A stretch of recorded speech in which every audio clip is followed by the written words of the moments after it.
Olá, gente, boa noite. Vamos começar mais um momento de celebração aqui na Igreja Presbiteriana de Jaú. Eu sou o pastor Cícero, desta comunidade há algum tempo, e a gente tem o prazer de conviver com essas ovelhas tão queridas. E agora, talvez você não seja desta confraria, desta comunidade, você é convidado para participar conosco deste momento gostoso de leitura, de cânticos, de interação, mesmo que indiretamente. Mas quem sabe, quando passar a pandemia, você poderá nos visitar aqui na Rua Quintino, aqui em Jaú, bem no centro, todo mundo conhece. Se você é de fora, só perguntar onde é a Igreja Presbiteriana, ali na Quintino, você vai chegar logo, logo. Vamos começar então o encontro com Deus e com os irmãos, né? Encontro com Jesus e com os irmãos, que o Espírito que nos traz para esta onda, né? Para esta vibe de graça e de misericórdia. Salmo 113 diz o seguinte: aleluia, louvai ao Senhor, louvai o nome do Senhor, bendito seja o nome do Senhor agora e para sempre, do nascimento até o ocaso do sol, louvado seja o nome do Senhor. Excelso é o Senhor, acima de todas as nações, e a sua glória acima dos céus. Quem há semelhante o Senhor nosso Deus, cujo trono está nas alturas, que se inclina para ver o que se passa no céu e sobre a terra. Ele, esse Deus, ergue do pó o desvalido e do monturo o necessitado, para o assentar ao lado dos príncipes, sim, com os príncipes do seu povo. Faz com que a mulher estéril viva em família e seja alegre mãe de filhos. Aleluia. Eu queria chamar a atenção de você para que você ouça de novo, versículos 7 e 8. Ele ergue do pó o desvalido e do monturo o necessitado, para o assentar ao lado de príncipes, sim, como príncipes do seu povo. Pai querido, o Senhor é um especialista em tirar a gente do lixo. Estamos lendo esse texto aqui, é o Senhor que levanta o homem do monturo, o abandonado, o degradado, e o coloca numa outra estirpe, e o faz andar como os príncipes da terra. O Senhor é capaz de mudar a vida de gente assim, como o Senhor mudou a minha vida e de tantas pessoas que estão me ouvindo. O Senhor é capaz mesmo de erguer do pó o desvalido e fazer o necessitado andar com os príncipes. A nossa história pode ser mudada, Senhor, quando a tua história invade a nossa história, quando a história do cristianismo se torna realidade, encarnada, vivenciada, experienciada, experimentada em nós. Então começamos a entender qual é a graça deste Deus tão misericordioso, de nos tirar do monturo, de nos tirar do lixo, nos fazermos andar altaneiramente como se fôssemos príncipes. Obrigado porque o Senhor pode transformar a nossa vida. E tem muita gente que está andando no monturo e no lixo. Senhor, estenda a tua mão e tira, levanta, cura, limpa, purifica, coloca o Senhor Deus no lugar alto. Oh Pai, que nesta noite a gente possa fazer isso e nos colocarmos diante de Ti, para que o Senhor nos erga, nos levante e nos dê um semblante de príncipe, roupas principescas, um andar de príncipe. Nos coloque no lugar, Senhor Deus, acima da mediocridade. É o que pedimos-te, Pai, em nome do Teu Filho Jesus, o príncipe da paz. Amém. A gente vai começar a cantar. Todo domingo a gente canta. A igreja protestante gosta de cantar, mas não cantar do pastor para lá. Eu canto até bem, razoável, mas não me interessa cantar para a igreja. A igreja para nós não é o pastor, a igreja é a igreja. Então, geralmente quando você cantar aí, quando tem culto, você vai me ver lá embaixo, porque eu estou cantando com a igreja. Eu também sou a igreja de Cristo.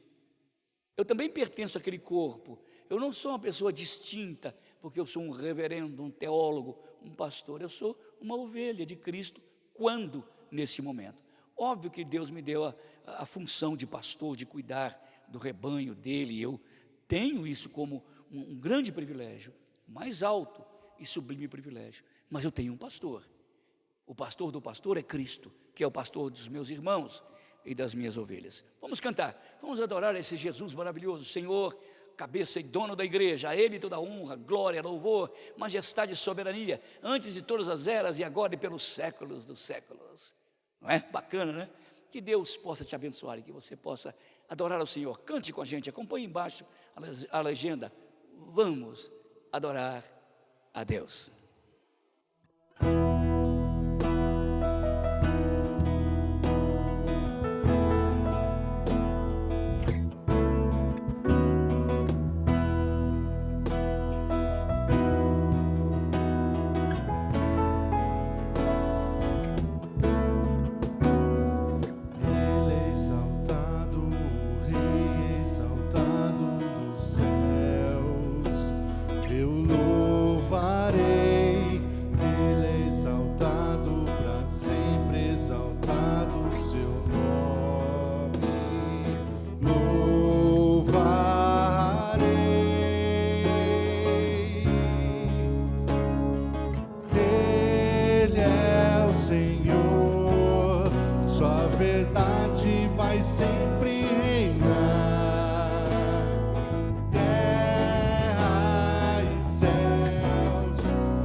Está o Senhor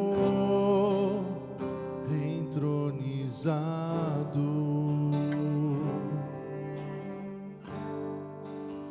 os anjos e os homens,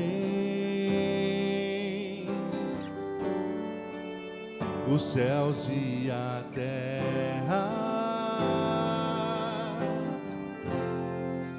montanhas e mares declaram declaram quem tu és.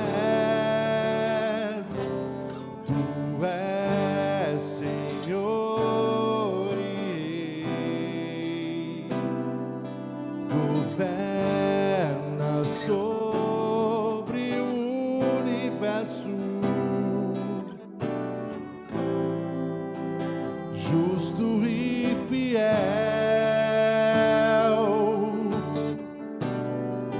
vestido de glória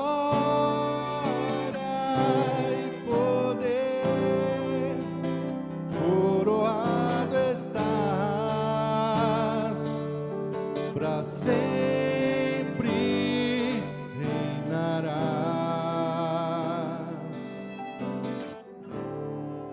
ó Santo Deus.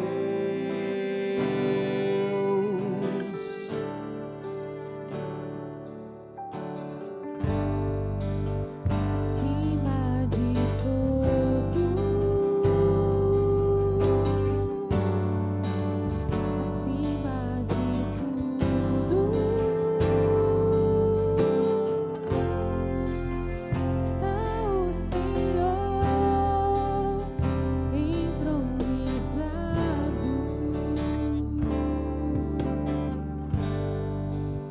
Os anjos e os homens, os céus e a terra, montanhas e mares declaram quem tu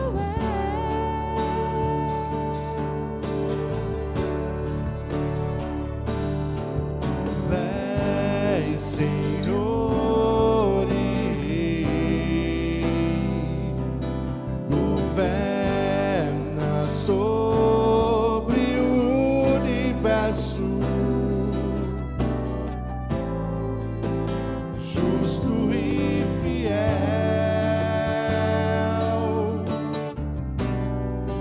vestido de glória e poder, coroado estás, para sempre reinarás, prostrado aos seus pés, erguemos o teu santo nome em adoração.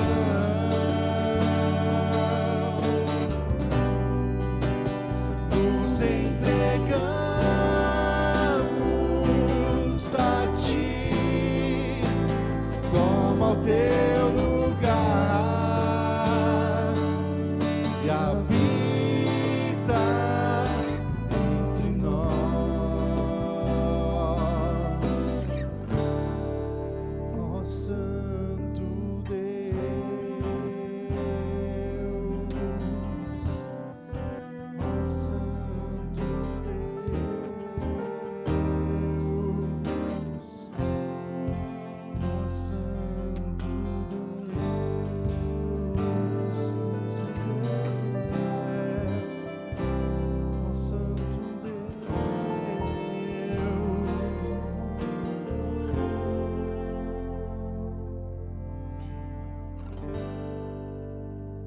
Ô, gente, agora estamos falando para os membros da igreja. Nossa igreja continua em pé, trabalhando, e você pode continuar contribuindo como está fazendo agora. Se você não contribui, poderá começar agora você, membro dessa igreja. Olha aí o telefone que estamos colocando, o telefone fixo, as mídias de comunicação, onde você pode entrar em contato conosco. Entre em contato conosco. Você que é da igreja, está acostumado a fazer isso, olha o número aí, alguém vai te atender. E vai pegar aí na sua casa, e você vai trazer aqui para a gente, para a igreja, e a igreja vai continuar a fazer esse grande movimento social e espiritual para você. Contribua. Deus ama ao que dá com alegria, tá bom? Deus te abençoe. Então, gente, continuando o nosso culto, nós vamos ouvir a palavra de Deus. O centro do culto não é o pastor, mas é a pregação da Escritura exposta pelo pastor. Por isso que todo pastor reformado protestante tem a honestidade e o dever de estudar a Escritura tanto na língua original, nas línguas originais, hebraico, Antigo Testamento, grego, Novo Testamento. Nós temos a obrigação de pregar a Escritura, não sobre a Escritura, a Escritura. Eu vou ler para vocês no segundo livro de Samuel, capítulo 9, um dos textos mais intrigantes e fantásticos da Bíblia. Preste atenção. Disse Davi: resta ainda porventura alguém na casa de Saul, para que eu use de bondade para com ele, por amor de Jonatas. Lembra? Jonatas era filho de Saul, amigo de Davi. Havia um servo na casa de Saul, cujo nome era Ziba. Chamaram-no que viesse a Davi. Então perguntou Davi: és tu Ziba? Ele respondeu: eu mesmo, o teu servo. Disse-lhe o rei: não há ainda alguém na casa de Saul, para que use de bondade de Deus para com ele? E então Ziba respondeu ao rei: ainda há um filho de Jonatas, aleijado de ambos os pés. Onde ele está? Perguntou o rei. Respondeu Ziba: está na casa de Maquir, filho de Amiel, em Lodebar. Então mandou o rei Davi trazê-lo de Lodebar, da casa de Maquir, filho de Amiel. Vendo Mefibosete, filho de Jonatas, filho de Saul, a Davi, inclinou-se, prostrando com o rosto em terra. Disse-lhe Davi: Mefibosete. Ele disse: eis-me aqui, o teu servo. Então Davi disse: não temas, porque eu usarei de bondade para contigo, por amor a Jonatas, teu pai, e te restituirei todas as terras de Saul, teu pai, e tu comerás do pão sempre à minha mesa. Então se inclinou e disse: quem é o teu servo, para teres olhado para ele como um cão morto, como eu sou? Chamou Davi a Ziba, servo de Saul, e lhe disse: tudo o que pertencia a Saul e toda a sua casa dei ao filho do teu senhor.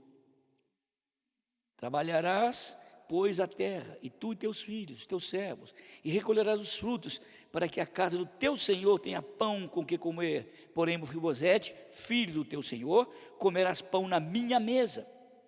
Tinha Ziba 15 filhos e 20 servos. Disse Ziba ao rei: segundo a tudo quanto meu senhor o rei manda o teu servo, assim o fará. Comeu, pois, Mefibosete à mesa de Davi, como um dos filhos do rei. Tinha Mefibosete um filho pequeno, cujo nome era Mica. Todos quantos moravam na casa de Ziba eram servos de Mefibosete. Morava Mefibosete em Jerusalém, porquanto comia sempre à mesa do rei. Ele era coxo de ambos os pés. Não é intrigante? Vocês sabem aquela história, quando um rei conquistava um reino, ele matava tudo aquilo que pudesse se opor, sobretudo os parentes do rei a quem ele depusera. Era normal, não é? Na verdade, Davi não matou Saul. Saul se matou praticamente, e Jonatas morreu na guerra. E Davi, conquanto tivesse alguns problemas com Saul, Jonatas, o filho do rei, Saul, era muito amigo de Davi. E Davi agora ascende, sobe ao trono, une as tribos de Israel, as 12 tribos, forma um reino poderoso. Esse era o rei. Cícero, o que tem a ver isso? Na semana passada eu falei sobre a graça de Deus para os miseráveis, lembra do leproso? Eu vou usar o mesmo título: a graça de Deus para os miseráveis. Nota o leproso e nota agora esse Mefibosete. É o mesmo assunto, é o mesmo tema, é a mesma temática. A graça alcançando o desgraçado. O pobre sendo enriquecido pela graça. O desconhecido sendo trazido para o palácio. O que estava lá jogado na periferia da história, agora entra para o centro da história do reino de Israel. É a mesma coisa. A graça alcançando o desgraçado. A graça se estendendo em misericórdia para com os miseráveis. Olha, Quando eu fico lendo esses textos da Bíblia, esses textos maravilhosos da Bíblia, eu fico sempre pensando, Jesus abriu uma oportunidade para o ser humano como nenhuma outra pessoa no mundo abriu. Olha, toda sociedade tem a sua casta, toda religião tem os seus fiéis, todo culto tem a sua liturgia. Deixa eu falar uma coisa, Jesus é o Deus daqueles que não podem ter Deus. Jesus é o Deus em quem os que não podem orar, podem orar. Eu entendo Jesus como se ele fosse vindo do céu, como uma avenida imensa, por onde transitam todos os miseráveis. Aqueles que não podem orar, aqueles que não podem ir à igreja. Para esses, Jesus é uma sinagoga, para esses, Jesus é uma igreja, um templo gótico, melhor do que aquela da família da Espanha, de Barcelona, da Sagrada Família. Ele é um templo dentro do qual as pessoas podem entrar. Ele é uma avenida imensa que leva os desgraçados até Deus. Para ele as pessoas podem orar, porque elas não podem orar na igreja. Elas não têm cacife para orar na igreja, não têm envergadura, não têm vocabulário, mas as pessoas mais miseráveis clamavam, oravam, buscavam a Jesus.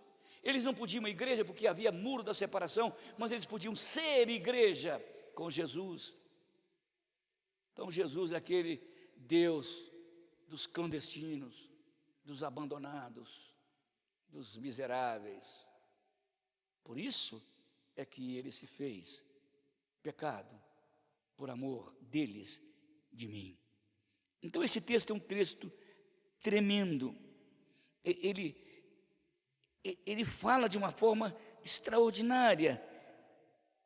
Quando alguém não tem chance nenhuma na vida, quando alguém não tem oportunidade nenhuma atualmente para ir na igreja, para orar, para ser amado, para ser querido, para ser aceito. Por isso que esse texto fala de Mefibosete, filho de Saul, esquecido da história, abandonado da história, para quem ninguém olhava. E Davi ascende ao trono, sobe ao trono glorioso, o grande Davi, o grande bardo, o grande poeta, o grande estrategista de guerra, se assenta no trono e diz: será que sobrou alguém da casa de Saul para que eu use de misericórdia? Normalmente o rei não faz isso, mesmo que ele não se preocupasse com isso, mas ele não estaria nem interessado pela vida se sobrou alguém de um inimigo dele. Geralmente os reis não faziam assim, mas Davi não era um rei segundo o coração do homem, Davi era um rei segundo o coração de Deus. Na verdade, o seu reinado houve muito pecado, mas em tese, Davi era um homem segundo o coração de Deus, sempre foi. Primeira coisa, porque Deus mostra a miséria, a sua graça ao miserável. Porque Mefibosete era de uma linhagem real, mas estava longe do rei. Olha que Mefibosete, esse aleijado, esse homúnculo, ele não era um homem qualquer. A origem dele, o nascimento dele, era de uma estirpe real. O Mefibosete, na verdade, era um príncipe como Jonas o era. Mas a história da vida humana reserva situações drásticas, como reservou para Mefibosete. Ele não morreu na guerra como seu pai, mas ele nasceu torto, nasceu fora do padrão genético, talvez com alguma síndrome, talvez com alguma complicação gênica, mas na verdade esse cara foi esquecido da história. Um príncipe andando torto, um homem de estirpe real, vivendo como um cão, como ele diz para Davi: como que o senhor pode olhar para mim eu sendo um cão? Era como ele se via, e era como as pessoas também o viam, por causa das suas deformações anatômicas. Isso gerou complexo emocional grande na vida dele, embora conquanto ele fosse de família real, de estirpe real, era um homúnculo. Por que esse texto eu comecei falando sobre Jesus? Porque esse Mefibosete sou eu. Esse Mefibosete é você. Se você não sabe, e eu sei, nós temos uma origem real. Nós temos uma estirpe real. Sabe quem nos gerou? Foi Deus, o Rei de todas as nações. E agora, quando Deus que nos gerou, dando-nos coisas tão diferentes que só os homens têm, os animais não são como os homens. Os homens têm consciência do cosmos, o homem tem consciência da história, o homem tem consciência de si mesmo, o homem avalia diferenças, faz estatísticas e ciências, engenharias. Nós temos uma estirpe nobilíssima, porque nós nascemos, sabe onde? Do coração de Deus. Nós somos criados à imagem e semelhança de Deus, nós somos seres muito parecidos com Deus, como diz o Salmo 8, por um pouco menor do que Deus os fizeste, de honra e glória o coroaste. Então, há esse pedaço de Mefibosete em nós, conquanto viemos de origem real, nós fazemos as nossas tortuosidades dentro da vida. Nós mancamos geneticamente na história da vida, porque nós pecamos. Nós abandonamos a nossa origem real e assumimos uma transgenética maldita, pecaminosa. Eu fico imaginando como que seria o meu pai, meu genitor primeiro lá no Éden, o Adão, um homem com musculatura perfeita, tamanho perfeito, cor do cabelo perfeito. Ele era um homem vermelho, a palavra Adão significa isso, porque o vermelho dá tanto para o loiro como para o negro. Adão tinha uma pele bronzeada mais do que o índio americano, por exemplo. Eva também era linda, talvez ruiva. Olha de onde nós viemos, olha o que sobrou de mim, anatomicamente, filho de Adão. Trago uma origem nobre, eu vim de um rei, eu vim de um pai nobre. Meu pai, Adão, era um governador de um jardim maravilhoso. É de lá que eu vim. Olhem que me tornei. Meus cabelos caíram, minhas protuberâncias anatômicas apareceram. Eu não tenho mais a mesma energia, a mesma força. Eu sou acometido de muitas tortuosidades. Eu estou falando do aspecto físico. Olhe então agora as minhas tortuosidades morais e espirituais. Vê se não há um pedaço de Mefibosete em mim. Veja se a história desse Mefibosete também não é um pouco da minha história. Olha que coisa interessante, por isso que eu acho esse texto fantástico. Ele era de uma linhagem real, mas na verdade a sua história genética mutilou o seu corpo. Eu venho de uma história real, eu venho de um rei lá do céu. Eu não sou fruto de uma protocélula, eu não sou fruto de uma coincidência da coincidência da coincidência. Eu sou filho de um rei. E o meu pai era um grande homem chamado Adão, perfeito. Mas a queda de Adão me mutilou, me colocou como um homúnculo, como dizia Mefibosete, eu sou um cão morto, como o senhor rei Davi olha para mim. Não é assim que os cristãos convertidos chegam diante de Deus. Eu não sou nada, Deus. Eu sou todo torto, a minha vida é torta. Tudo que eu tentei fazer certo deu errado, porque eu sou torto, eu sou de origem, de matriz torta. Então, há um pedaço de Mefibosete em você e em mim. Ele era de uma origem real, mas vivia completamente abandonado como um mendigo. Outra coisa, esse Mefibosete, conquanto fosse filho de rei, mas era homúnculo, aleijado dos 2 pés. Os cientistas falam que algumas pessoas que nascem com pé de taco de golfe. Já viu o taco de golfe como é assim? Então, os cientistas dizem que há pessoas que têm propensão genética, por algum distúrbio genético, de nascer com um pé como se fosse taco de golfe. Mas ele tinha os 2 pés como taco de golfe. No entanto, ele foi beneficiado de um pacto que ele, Mefibosete, não tinha conhecimento.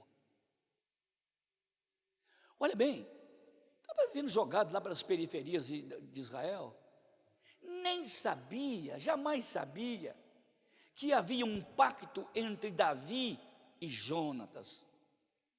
E Davi dizia para o seu amigo Jonatas, filho do seu inimigo Saul: Jonatas, quando eu subir ao trono, eu não vou deixar nenhum dos seus filhos passar necessidade ou fome. Todos os outros foram mortos. E Davi dizia: será que sobrou algum? Sobrou o aleijado. Então ele faz o aleijado entrar no seu palácio e conta-lhe o plano, a estratégia de Davi para com Jonas. Ele participou de um pacto que ele não tinha conhecimento. Ô Cícero, o que tem a ver isso comigo? Tem tudo a ver comigo e com você. Eu participo de um pacto agora. Eu me tornei filho de príncipe, de rei, porque eu participo de um pacto que antes eu não tinha conhecimento. Que pacto é esse, Cícero? O pacto que Deus fez com seu filho na eternidade. Deus prometeu ao seu filho prometeu ao seu pai de vir salvar esses homúnculos da história, esses párias da história, esses mutilados da história, esses sindrômicos da história, esses malformados da história. Deus fez um pacto na eternidade para vir ao mundo alcançar o Cícero, cão morto. Mefibosete nem sabia disso. E de repente, o pacto da graça o alcança. A graça de Davi como rei, pactuando com seu amigo Jonatas, que agora estava morto, busca o Mefibosete, alcança o Mefibosete e o traz para dentro da sua riqueza, do seu palácio e da sua glória. Foi isso que Jesus fez comigo. Ele veio cumprir o pacto que Deus fez com ele lá na eternidade. E ele vem ao mundo, e ele me chama, e ele me convoca, e ele me desafia para entrar com ele nas suas riquezas. Por isso que eu falei que esse texto era um texto estonteante, extraordinário. Davi disse: olha, você vai morar comigo. Eu quero compartilhar com você, não meu ouro, a minha mesa. Quero compartilhar com você a coisa mais íntima que eu tenho, que é a minha casa, os meus filhos, as minhas esposas, e você vai se assentar comigo. Ele foi beneficiado por um pacto que ele não tinha nenhum conhecimento. Outra coisa extraordinária dessa história é que ele foi restaurado e exaltado à mesa, presta atenção, conforme os méritos alheios. Ouviram? Ele foi exaltado, ele foi restaurado, ele foi trazido à mesa do rei conforme méritos alheios. O que você está falando, pastor? Eu estou dizendo o seguinte, que talvez Mefibosete nunca falou qualquer coisa com Davi, certamente que não. Nunca fez nenhum favor para Davi. Nunca ajudou Davi em nada. Ele nem podia, mas também não ia. Mas quando Davi abençoou a Mefibosete, foi por causa de um outro, chamado Jonatas. Então, no primeiro dia da ceia de Mefibosete, na casa de Davi, os filhos lindos filhos, Absalão, grande Absalão, assentados todos na mesa, uma mesa farta, chique, o vinho, o melhor, o fazão, as comidas, o carneiro, a gordura, os temperos, os servos, todos servindo ao rei, aquele tapete vermelho que ia até a entrada daquela grande sala. De repente, abre a porta e um homem manco entra por ali. Ele merecia estar ali? Não. Ele deveria estar ali? Não. Ele tinha competência para estar ali? Não. Ele tinha boas maneiras para estar ali? Não. Ele tinha uma conformação biológica e física e estética para estar entre os filhos do rei? Não. Mas ele estava ali não por causa dele, ele estava ali por causa de Jonatas, o seu pai.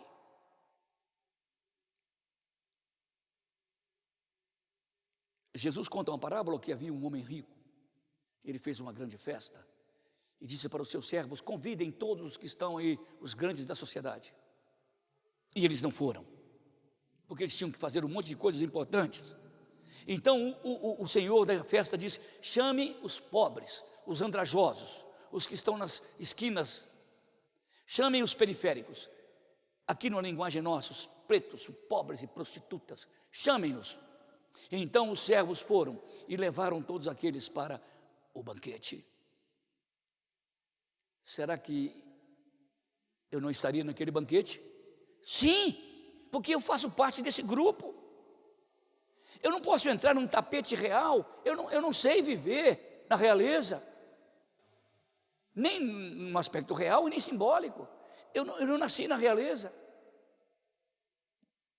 Eu já fui em algumas casas, não só no Brasil, mas fora do Brasil, que eu não tinha condição nem de sentar na mesa. Tantos talheres estavam lá. Eu não tenho essa estirpe, essa galhardia. Eu sou um mineirinho jogado no canto lá do Rio Doce. Eu não tenho chance nenhuma. Como Mefibosete teria chance de estar sentado na mesa do rei, se não por um mérito de outro, do pai dele? É por isso que eu posso participar dos banquetes espirituais do filho de Davi, não por causa dos meus méritos, mas pelos méritos do pai do rei. O pai do rei se chama o Deus vivo, o Senhor dos exércitos. É Ele que pactuou com o filho, para que eu pudesse participar da mesa do rei. Eu participo da grandeza de Deus sem mérito próprio. Eu participo do amor que Jesus tem pelo Pai, e o Pai por Ele, sem mérito próprio. É mérito de terceiro. Foi o Pai que fez isso por mim. Foi o Pai que me levou como homúnculo a sentar na mesa de Davi e comer os manjares como um filho. Eu não sou filho natural. Filho natural é Absalão. Eu sou filho feito, montado, organizado pela graça e a misericórdia de Jesus Cristo. Por isso que eu falo, não há um tanto de Mefibosete em mim? Não há um tanto de Mefibosete em você?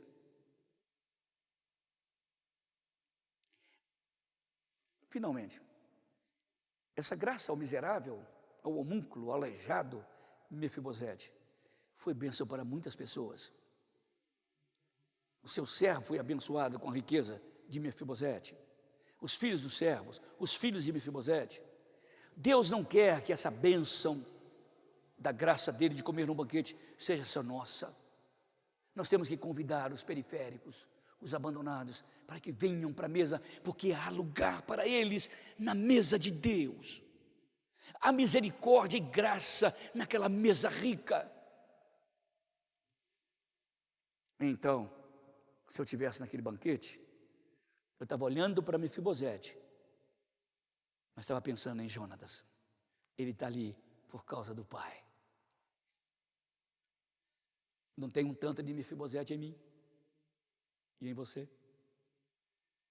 Que a gente se aproprie das riquezas espirituais. Não morra de fome. Davi tem uma mesa preparada para nós.